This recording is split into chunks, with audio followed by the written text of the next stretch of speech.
mahasiswa. Assalamualaikum warahmatullahi wabarakatuh.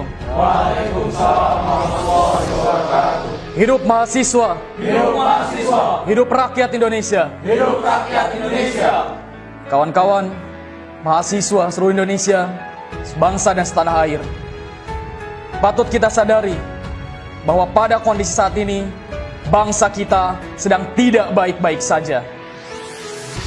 Konflik para elit pasca pemilu 2019 mengakibatkan terjadinya polarisasi dan disintegrasi di kalangan masyarakat.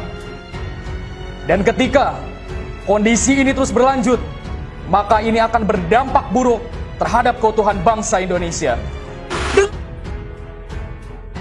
Undangan aksi demonstrasi kepada yang terhormat kader HMI se-Jakarta dan kawan-kawan aktivis mahasiswa dan media televisi, cetak dan online di tempat. HMI Cabang Jakarta Pusat Utara.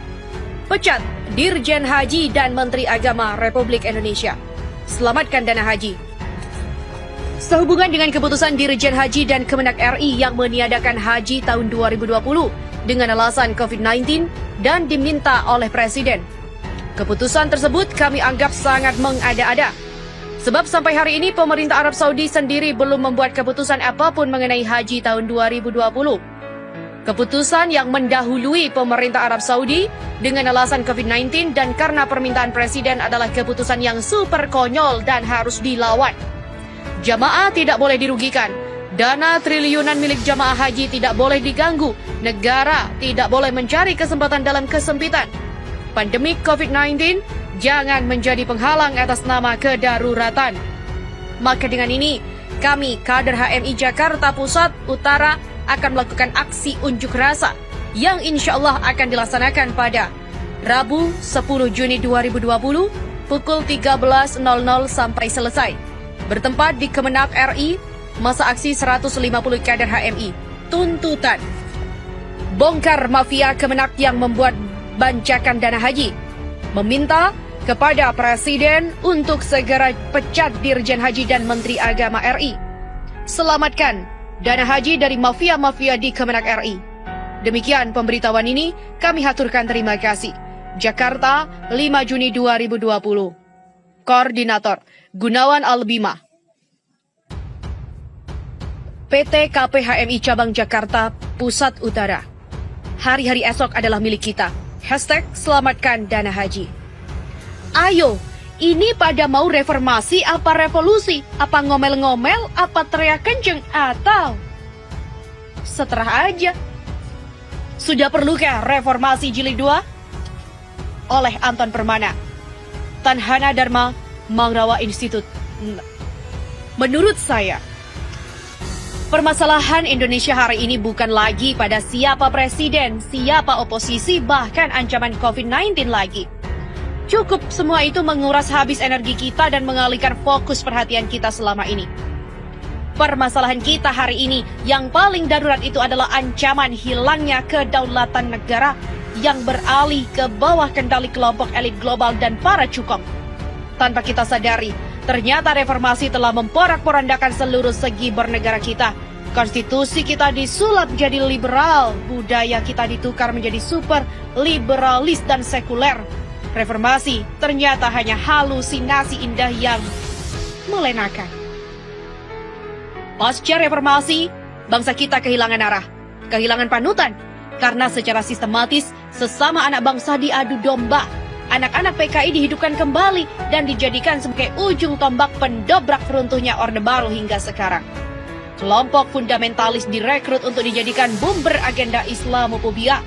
Kelompok liberal diberikan panggung untuk merontokkan jati diri bangsa melalui film. Kelompok liberal diberikan panggung untuk merontokkan jati diri bangsa melalui film, sinetron, infotainment, dan berbagai event hedonis yang jauh dari nilai luhur Nusantara. Dengan topeng modernisasi, di mana semua itu sebagai strategi melemahkan karakter anak bangsa supaya labil dan murah dicucuk hidungnya. Cukuplah, semua sampai di sini. Mari kita tepuk jidat kepala kita masing-masing. Ini semua hanyalah permainan elit global semata. Ibarat orkestra indah yang melenakan kita, Padahal semuanya adalah cara halus mereka merampok negara kita, menghisap kekayaan negara kita, dan menguasai semua lini kehidupan kita. Hari ini, secara ekonomi, hutang negara kita tinggi menggunung dan terancam gagal bayar. Aset vital negara tergadai, BUMN strategis tergadai. Infrastruktur utama dan fasilitas yang mengurusi hajat hidup orang banyak terancam diambil alih mas asing dan asing. Semua potensi sumber daya negara ini seakan sengaja dikuras sehabis-habisnya, sehingga kering kerontang sampai bangkrut. Produk impor merajalela dan menghabisi produk lokal anak bangsa. Bahkan kebutuhan sandang pangan, garam dan sayur mayur pun negara ini bergantung pada impor. Sangat murah dan memilukan bagi negara agraris dan maritim terluas lautnya di dunia ini. Sumber kekayaan alam hampir semuanya dikuasai asing. Miliaran dolar mengalir ke luar negeri setiap tahun. Negara hanya dapat sisa rimah-rimahnya saja. Negara tak ada kemandirian dan kedaulatan lagi. Korupsi semakin sistematis. Kasus besar seperti Jiwasraya, Bumi Putra, ruang guru online yang triliunan rupiah menguap dan tenggelam begitu saja. Pengangguran bertambah banyak. Masyarakat semakin miskin, semua harga melambung tinggi, hingga BPJS pun dinaikkan tanpa peduli derita rakyat dan hebatnya. Pemerintah seakan tutup mata dan pelongo-pelongo saja, entah tidak peduli atau karena tidak berdaya. Tak tahulah kita. Inilah yang disebut penjajahan gaya baru alias neokolonialisasi. Kita miskin, mereka kaya raya yang dirampas dari negeri kita. Sebentar lagi, Undang-Undang Haluan Ideologi Pancasila RUU Omnibus Law akan disahkan. Setelah sebelumnya, Undang-Undang Minerba dan Undang-Undang Corona juga sudah disahkan. Lihatlah cara mereka memainkan kita. Di saat semuanya lumpuh karena wabah, di saat itulah mereka mengambil kesempatan. Lengkap sudah negara hari ini cukup dikuasai 3 kelompok saja. Cukong, politisi, aparat dan pejabat. Keren bukan? Makanya saya bilang, ini bukan masalah biasa lagi. Bukan urusan cebong vs kampret lagi. Bukan urusan mudik pulang kampung atau Jainuddin Ngaciro lagi. Saat ini semua tentang nasib kita, nasib bangsa Indonesia yang salah arah, salah urus dan menuju kehancuran disintegrasi bangsa. Puncaknya nanti adalah kita semua akan dipaksa dan digiring kepada satu titik yang bernama perang saudara. Caranya sangat mudah, lukai dan sakiti sekelompok mayoritas agar reaktif dan radikal, lindungi dan persenjatai kelompok minoritas dengan fasilitas kebal hukum, power kekuasaan dan senjata. Maka jadilah dua kubu ini seimbang dan sangat enak untuk dibentur-benturkan. Sampai semaunya dan semuanya hancur lebur. Ibarat politik belah bambu, satu diangkat dan satu diinjak-injak. Setelah dua kubu ini kalah jadi arang dan hancur lebur, barulah mereka rebut kekuasaan ini secara penuh dari kita. Apakah kita rela? Apakah kita mau? Ayo kumpul semuanya. Rakyat sudah gerah dan marah. Rakyat hanya butuh satu komando dari tokoh bangsa dan ulama. Kesulitan ekonomi dan kerusakan negara sudah di mana-mana. Mari rembuk nasional. Rakyat sudah sangat rindu melihat para tokoh bangsa berkumpul kembali bersama-sama tanpa ada lagi gap kubu-kubuan. Negara kita darurat, negara kita diambang kehancuran. Cukup sudah kita diacak-acak dan diadu domba para naga-naga. Kita berdarah-darah, mereka tertawa gembira. Hahaha. Lalu solusinya apa? Kita mau bagaimana? Jawabannya adalah reformasi jilid 2 dengan cara yang konstitusional. Kembalikan konstitusi negara kita kembali kepada Undang-Undang Dasar 1945.